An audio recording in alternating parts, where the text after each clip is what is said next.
The history of Detroit Lakes is interesting and unique, thanks to the many lakes surrounding it that have helped shape and develop the area. You can learn all about that history at the Becker County Historical Society and Museum in downtown Detroit Lakes, Minnesota.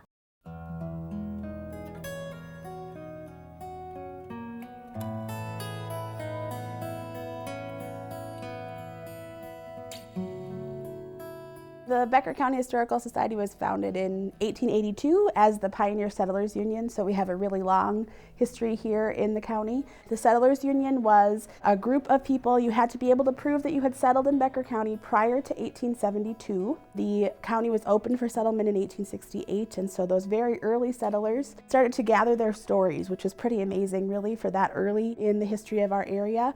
And so we have all of these written histories and stories of those original settlers, including people who were the first in each township. So they gathered those stories, and they also started to gather artifacts. They actually held their collection in the library, and that group eventually became the Becker County Historical Society in 1943 and opened their first museum in the basement of the Becker County Courthouse.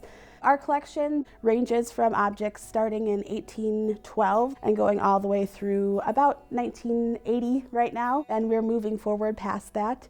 The strengths of our collection really are the Native American objects that you can come and see, both Dakota, Lakota, and Ojibwa. And then we also do have some original pioneer settlers' cabin that has been moved a few times and has wound up here inside the museum.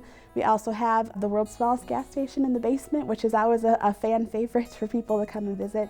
And the big folk hero of our museum, I guess, is Old Three Legs, which is a wolf that the kids love to come and see.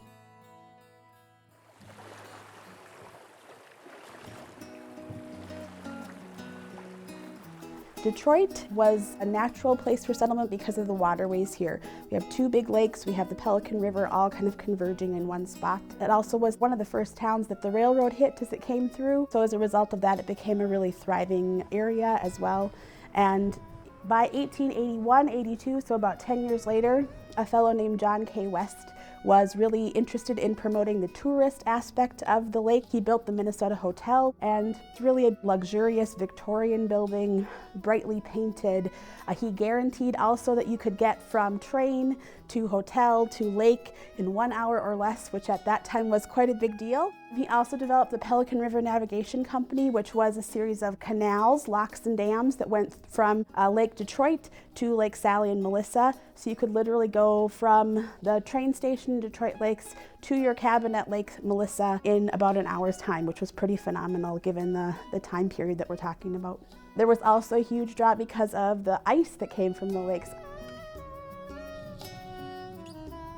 Ice harvest began in 1887. It lasted until about 1970. That's when Northern Pacific had ice making equipment, so they could make ice on site. But it was an important part of the development of this area because it provided jobs for people during the winter. It was a miserably cold work to be out there on the ice, working in below zero conditions. But up to 110 people would be employed by the Addison Miller Company, harvesting ice for the railroad. And this ice was loaded into boxcars. They would ship up to 4,000 boxcars a winter from Detroit Lakes west. And it provided work for about 6 to 8 weeks, depending on weather conditions and how much ice was needed. It's really a beautiful place to live, lots of wonderful scenery. You can drive and see everything from a really dense woodland that was once clear cut for timber and is now grown back, all the way over to a really wide open prairie in the very edges of Lake Agassiz. So it's a beautiful natural environment, I think, and along with that has a really interesting natural history. So animals that live here that don't or aren't able to live other places because of that. We have been really a wonderful beneficiary of legacy funding here at the museum. We have traveling exhibits both from the Minnesota Historical Society and the Minnesota Children's Museum. We had a traveling exhibit last fall from the National Museum of the American Indian, part of the Smithsonian, and that is all because of the fact that we have been able to access those legacy funds, which really has enhanced our ability to tell the story of our history here in Becker County. Two men who were in charge of the museum went and looked at this 40 by 80 foot space and measured it and said, "Oh my goodness, how will we ever fill it up?" And now we have about 15,000 square feet of collections and artifacts in our current location. And we house about 20,000 artifacts and 14,000 photographs, along with a full research library and all kinds of interesting things that people could come and see. We are open Tuesday through Saturday from 10 to 4 during the summer months, and then winter from November through March 31st. We're open on Tuesday through Friday from 10 to 4, and we are hours free.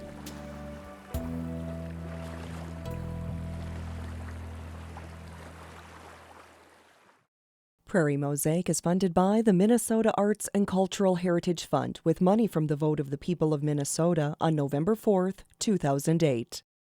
The North Dakota Humanities Council, a nonprofit, independent state partner of the National Endowment for the Humanities, the North Dakota Council on the Arts, and by the members of Prairie Public.